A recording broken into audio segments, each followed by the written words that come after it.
SSC ফিজিক্সের তৃতীয় অধ্যায়ের যে চ্যাপ্টারটা বলের চ্যাপ্টার, সেখানে একটা খুব আলোচিত টপিকস হচ্ছে কপিকল। আসলে কপিকল জিনিসটা কি? সাধারণত কোনো ঘূর্ণনশীল কোনো বস্তুর দুই প্রান্তে যদি একটা দড়ি কিংবা সুতা ঝুলায় দেওয়া হয়, এক প্রান্তে একটা বস্তু রাখা হলো এ, আর এক প্রান্তে বস্তু রাখা হলো বি। তো যদি এ প্রান্তের বস্তুর ভর হয় এম এ এবং বি প্রান্তের বস্তুর ভর হয় এম পি, যদি এম এ বড় এবং এম বি যদি ছোট হয়, তাহলে সেই ক্ষেত্রে এ বস্তুটা নিচে নামবে, বি বস্তুটা উপরে উঠবে। তো যেহেতু এই ঘূর্ণনশীল বস্তুর গায়ের উপর দিয়ে দড়িটা নামতেছে বস্তু সহ, তাহলে এর একটা ত্বরণ আছে। সেই ত্বরণটা সহজ ভাষায় হবে, যদি এ বড় বি ছোট হয়, M A minus M B divided M A plus M B multiply G. যদি বিপরীত কেস হয়, যদি এম বি হয় বড় এবং এম এ হয় ছোট, অর্থাৎ বি বস্তুটার ভর হয় বেশি আর এ বস্তুটার ভর যদি কম হয়, তাহলে তার উল্টা কেস হবে, অর্থাৎ বিটা নিচে নামবে, এটা উপরে উঠবে। এখন হচ্ছে বিটা কত ত্বরণে নিচে নামবে, সেটার ক্ষেত্রে সূত্র তখন হয়ে যাবে A equal M B minus M A divided M A plus M B multiply G. তো এটা গেল সহজ কথা। তো আমরা যদি এই সূত্রটার একটু প্রতিপাদন দেখে আসি, আসলে বিষয়টা কি। তো কোনো একটা বস্তু যখন নিচের দিকে ঝুলে থাকে, তো বস্তুটার ওজন ডাব্লু ইকুয়াল এমজি, এটা কিন্তু খাড়া নিচের দিকে ক্রিয়া করে। যে দড়ি কিংবা সুতার মাধ্যমে এই বস্তুটা ঝুলায় দেওয়া আছে, সেই সুতা বিপরীত দিকে একটা বল দ্বারা বস্তুটাকে ধরে রাখে। এই বিপরীত জাতীয় বলটাকে বলা হয় টান বল, টি। অর্থাৎ দড়ি তার বিপরীত দিকে টান বল দ্বারা টেনে রাখে, বস্তুটার ওজন খাড়া নিচের দিকে ক্রিয়া করে, এবং টান বলটা যখন ওজনের চাইতে বেশি হয়, তখন বস্তুটা ঝুলে থাকবে।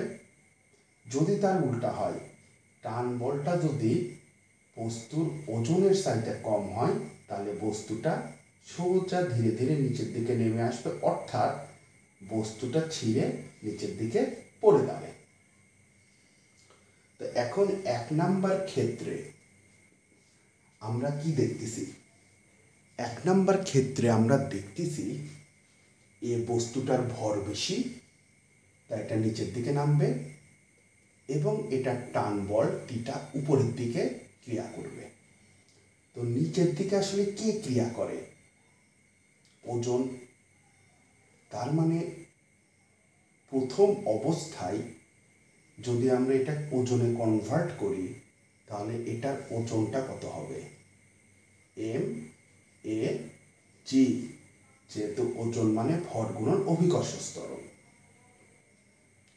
তাহলে এক নাম্বার কেসের ক্ষেত্রে এই বস্তুটা যেহেতু নিচে নামে, তাই এটার এম এ জিটা বড়। কার তুলনায়? সুতার টান বলের তুলনায়। এবং বস্তুটা যেহেতু নিচের দিকে একটা ত্বরণে নামে আসতেছে, কোন বস্তু ত্বরণে নামে আসতেছে? এই বস্তুটা। সেই ত্বরণটা ইকুয়াল টু হবে এম এ এ, এই সেই হচ্ছে ত্বরণ। তাহলে এটাকে আমরা দিলাম এক নাম্বার সমীকরণ। এবার যেহেতু আমরা দেখতেছি বি বস্তুটা উপরের দিকে উঠতেছে, যেহেতু এম এর ভর বেশি, এম বির ভর কম, তার মানে এটা যেহেতু উপরের দিকে উঠতেছে, তার মানে এই ক্ষেত্রে টান বলটা আছে বেশি, সেই জন্যে বি বস্তুর ক্ষেত্রে টিটা হয় বড় এবং এমবিজি ওরফে ওজনটা হয় কি ছোট। এইবার আমরা যদি একটু খেয়াল করি তাহলে এটা কোন ত্বরণের উপরে উঠতেছে, এ ত্বরণে, তখন হয়ে যায় equal to M B A. এটাকে দিলাম 2 নাম্বার সমীকরণ। তো এখন এই 2 নাম্বার সমীকরণটাকে আমরা যদি প্রতিপাদন করে টিটার মান ফ্রি করে দেই, তাহলে টি সমান সমান কত হয়, এই এমবিজি ওই পাশে এসে এমবিএ যোগ এমবিজি হয়। এখন এই টি এর মানটা যদি আমরা 1 নঙে বসিয়ে দেই, টি এর মান 1 নঙে, তাহলে 1 নঙে আছে কত, এম এ জি মাইনাস টি এর মান কত পাইছি, এম বি এ যোগ M B G equal M A A, M A এ। এখন এর পরের লাইনে যদি আমরা গণিতের নিয়মে ক্যালকুলেশন করি, M A G minus M B A plus মাইনাসে minus M B G equal M A এ। এখন আমরা এই এম বি এটা যদি ওই পাশে নেই, তাহলে এখানে থাকতেছে কত, M A G minus M B G equal M A A plus M B A. এখান থেকে আমরা যদি এখন একটা এ কমন নেই, তাহলে M A plus M B, এবং এখান থেকে যদি একটা জি কমন নেই, তাহলে M A minus M B into জি। পরের লাইনে তাহলে এ সমান কত হচ্ছে, এটা গুণ আছে, নিচে এসে ভাগ হয়ে যাবে, তাহলে M A minus M B into G divided by M A plus M B. তাহলে এই সমীকরণটা আসলে কোন সমীকরণ, এই যে ফাইনালি এ সমান সমান আমরা পেয়ে গেলাম, এই সমীকরণটা, এটাই কিন্তু আসলে এই 1 নাম্বার সূত্রটার প্রতিপাদন। সেম ভাবে রিভার্স ওয়েতে কিন্তু হবে 2 নাম্বার। তো এটার উপর আমরা একটা স্যাম্পল ম্যাথ দেখে আসব। তো আমাদের প্রশ্নে দেওয়া আছে একটি ঘর্ষণ মুক্ত কপিকল বিবেচনা করি। কপিকলের এক প্রান্ত ভূমি হতে 40 মিটার উচ্চতায় 15 কেজি ভরের এ বস্তু, মানে 15 কেজি ভরের একটা বস্তু এ দেওয়া, অপর প্রান্তে অর্থাৎ এই যে কপিকলের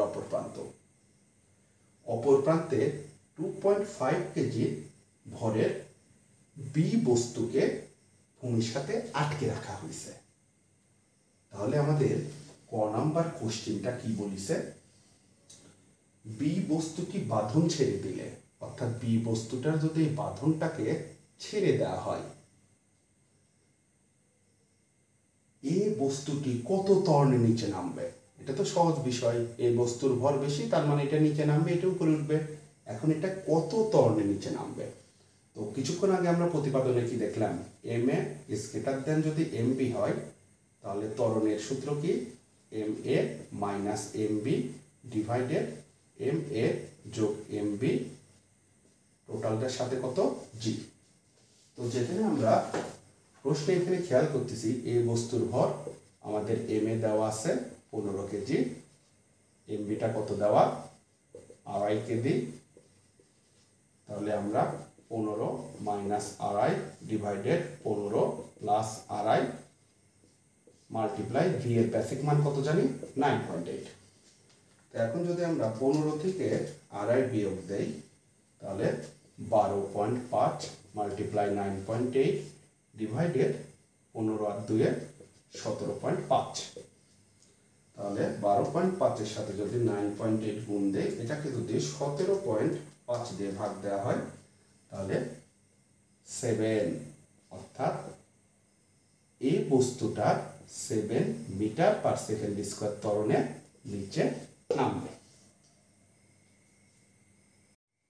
খ নম্বর প্রশ্নে বলতেছে বি বস্তুটার বাঁধন ছেড়ে দিলে এ বস্তুটা কত বেগে ভূমিতে আঘাত করবে। যেহেতু এই বস্তুটা নিচে পড়তেছে তাহলে কত বেগে ভূমিতে আঘাত করবে আমরা কি জানি, উপর থেকে নিচে কোনো বস্তু পড়লে ভি স্কয়ার সমান ইউ স্কয়ার প্লাস 2gh হয়।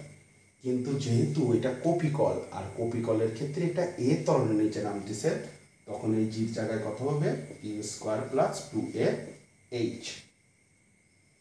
এবং আমরা যদি খেয়াল করি এখানে এইচটা কত মিটার, কত দূর নামতে হবে ওকে 40 মিটার। আমরা কত ত্বরণে নামতেছে, কত থেকে কত পাইছি 7 মিটার পার সেকেন্ড স্কয়ার। আমরা জানি উপর থেকে কোনো বস্তু যদি নিচে পড়ে তাহলে বস্তুটা নিজস্ব ভরে পড়ে নাই, অর্থাৎ এই পেনটা নিজস্ব ভরে পড়তেছে, ওকে কিন্তু আর ছুঁড়ে ফেলতে হচ্ছে না। সেই জন্যে পরন্ত বস্তুর আদিবেগটা হয় কত 0।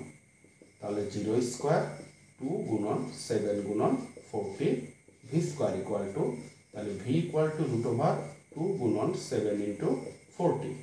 তাহলে যদি হিসাব করি 14 গুণন 40 যেটা হবে তাকে রুট করলে 23.66, তার মানে 23.66 মিটার পার সেকেন্ড বেগে বস্তুটি কিসে আঘাত করবে, ভূমিতে আঘাত করবে। এখন অঙ্কটার সেকেন্ড সময়টা চাইছে হচ্ছে বস্তুটার পতন কাল কত, অর্থাৎ পড়তে কত সময় লাগবে।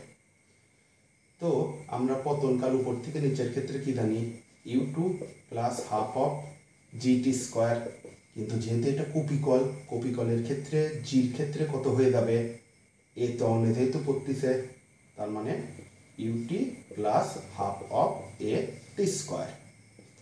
যেখানে আমরা কত উচ্চতায় পড়তেছে 40 মিটার, এটা কত জানি 7 মিটার পার সেকেন্ড স্কয়ার।